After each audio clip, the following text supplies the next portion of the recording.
कल एक मौर्या करके महिला की 32 वर्षीय महिला की डॉक्टरों की लापरवाही से, ऐसा उसका पति का कहना है कि डॉक्टरों की लापरवाही से उसकी मौत हो गई। और अस्पताल और डॉक्टर का जो रवैया था वो बहुत दुर्भाग्यपूर्ण था। न उसको जानकारी दी जा रही थी उसको। यहाँ ये KDMC की अस्पताल है, यहाँ पे सारी सुविधाएं इनको रखनी चाहिए जो नहीं रखी। एक इंजेक्शन लाने के लिए उसको भेजा गया, 1 घंटा वो बेचारा इंजेक्शन के लिए भागता रहा। चक्की नाका पे अमय हॉस्पिटल के यहाँ पे उसको इंजेक्शन मिला। आते आते उसकी पत्नी ने दम तोड़ दिया था। उसके बाद में अस्पताल वालों ने 2 घंटे तक उसको गेट से बाहर रखा। और हमने जब ये जानकारी इकट्ठा की तो ये पता चला कि ये अस्पताल में ICU नहीं है, यहाँ पे इमरजेंसी की जो सुविधा होनी चाहिए वो नहीं है। और भी कई यहाँ के जो पहले के पेशेंट हैं उन्होंने बताया कि यहाँ पे ऐसी घटनाएं होती रहती हैं। तो हमारी ये मांग है कि जिस आशा वर्कर ने, अच्छा इसमें महत्वपूर्ण है कि एक आशा वर्कर ने इसको पथरी का इलाज है, पेट में दर्द हो रहा था तो पथरी के इलाज के लिए उसको यहाँ पे आके एडमिट कराया था। तो वो आशा वर्कर कौन है जिसने पथरी बोल के यहाँ पे उसको लाया, और यहाँ पे डॉक्टरों की क्या ट्रीटमेंट हुई, और जो ये जो एग्रीमेंट है ये वेस्टर्न हेल्थ केयर कंसल्टेंसी प्रीति ससाने करके कोई है, तो उनको ये कैसे मिला हुआ है, इनके नॉर्म्स क्या हैं। कल से हम बात कर रहे हैं कि CCTV फुटेज दिखाया जाए, और अगर ये अस्पताल फिट है दवाइयों के लिए, इलाज के लिए, तब तो ठीक है, नहीं तो मेडिकल ऑफिसर आके इसको जांच करे। और अगर अनफिट ये अस्पताल है, यहाँ पे सुविधा नहीं है, तो जितने भी दोषी है उन पे मामला दर्ज होना चाहिए। और इस अस्पताल में जो भी एडमिट है उनकी जान बचाने के लिए उनको कहीं सेफ जगह शिफ्ट होना चाहिए। आपण गेल्या अनेक वर्षापासून बघतोय या सरकारचा स्वास्थ्य व्यवस्थेवरती अजिबात लक्ष नाही आहे। गोरगरिबांच्या स्वास्थ्याला घेऊन सरकार अजिबात गांभीर्य नाही आहे। या कल्याण डोंबिवली असेल किंवा इतर सगळ्या ठिकाणी जे पब्लिक प्रायव्हेट पार्टनरशिप जे एका व्यक्तिगत लोकांना आर्थिक लाभ मिळवण्यासाठी काही राजकीय लोकांच्या हस्तक्षेपामुळे हे जे पब्लिक प्रायव्हेट पार्टनरशिप चाललेलं आहे हे अत्यंत चुकीचं आहे। या गोरगरिबांच्या जीवाशी खेळ होत आहे।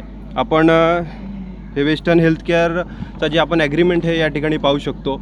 हे जे महापालिकेसोबत ॲग्रीमेंट झालेलं आहे, मुळात राज्य सरकार मराठी भाषेचा बंधन सांगत असते, परंतु महापालिकेचा ॲग्रीमेंटसुद्धा या ठिकाणी मराठीमध्ये नाही आहे, हे इंग्लिशमध्ये आहे। आणि दुसरी गोष्ट, हा ॲग्रीमेंट रजिस्टर्ड नाही आणि नोटराईज नाही, हे फक्त कामचलाऊ पद्धतीने फक्त फटाफट आर्थिक लाभ कसा एखाद्या व्यक्तीला पोचवता येईल, गोरगरिबांच्या जीवाशी खेळून, त्यांच्या आरोग्य व्यवस्थेशी खेळून कसा त्यांना लाभ पोचवता येईल याचा प्रयत्न करण्यासाठी एकदम घाईगडबडीत हे प्रयत्न काही राजकीय लोकांच्या माध्यमातून सुरू आहे। आणि जे संबंधित लोक आहेत त्यांच्यावरती गुन्हा दाखल होऊन त्याची योग्य ती तपास व्हावी अशी आमची मागणी आहे।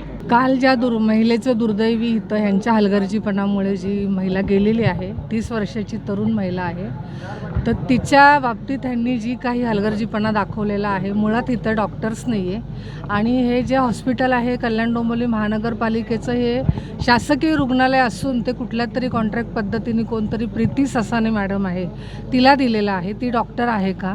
आणि इथे ज्या डॉक्टरांनी तिला तपासलं त्या डॉक्टरांची डिग्री काय आहे, ते इथे कायमस्वरूपी डॉक्टर म्हणून आहेत का कॉन्ट्रॅक्ट पद्धतीने आहेत ते बघायला पाहिजे।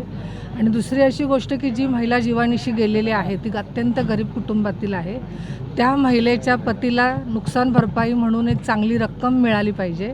शिवाय जो हलगर्जीपणा ज्यांनी दाखवला त्यांच्यावरती कठोरातली कठोर कारवाई व्हायला पाहिजे।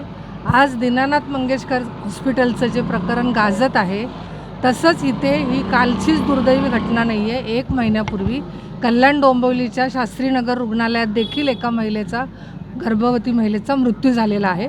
तर इथे महिलांच्या आरोग्याचा प्रश्न गंभीर आहे आणि शासन लाडकी बहीण बोलून निद्रिस्त आहे। महत्त्वाचं म्हणजे इथे जे मौर्या करून महिला आहे तिला शुक्रवारी इथे ॲडमिट करण्यात आली होती। शुक्रवारी जेव्हा ॲडमिट केली त्यावेळेस त्या महिलेला एका आशा वर्करने सांगितलेलं होतं की तुम्हाला स्टोनचं ऑपरेशन करण्यासाठी इथे घेऊन आलेली। त्यांची पूर्णपणे यांना दिशाभूल करून इथे त्यांना ॲडमिट करण्यात आलं होतं। आणि मुळामध्ये हे आशा वर्कर आणि डॉक्टर यांचा पूर्ण संगमत करून एक मोठा रॅकेट करतायत इथं। आणि महिलांचं गर्भनिरोधकचं ऑपरेशन करतायत आणि महिलांचं गर्भनिरोधकचं ऑपरेशन करून हे पूर्णपणे ह्यांचा सगळ्यांचा साठलोटा करून कुठं ना कुठं गव्हर्नमेंटकडनं त्याचं मानधन घेऊन त्या गोष्टीचं काम चालू आहे इथे। या कल्याण डोंबिवली महानगरपालिकेचा आरोग्य विभाग जे आहे ते अंधाधुंद कारभार करते, पेशंटच्या जीविताशी खेळण्याचं काम नेहमी करत असतं। याच्या अगोदर शास्त्रीनगर हॉस्पिटलला ही घटना घडली आहे। उल्हासनगर महापालिकेच्या हद्दीमध्ये ज्या हॉस्पिटलला टेंडर पद्धतीने ही सगळी व्यवस्था होते, ज्या ज्या लोकांना टेंडर मिळतात ते नॉन मेडिको आहेत, ते स्वतः डॉक्टर नाही आहेत. त्यामुळे त्यांना पेशंटची आरोग्य व्यवस्थित त्यांना काही माहिती नसल्या कारणामुळे ह्या सगळ्या घटना घडत असतात. यांच्यावरती गुन्हा दाखल झाला पाहिजे. जोपर्यंत ह्या नॉन मेडिको टेंडरवाल्यावरती गुन्हा दाखल होणार नाही तोपर्यंत हॉस्पिटलची यंत्रणा महापालिकेची सुधारणार नाही.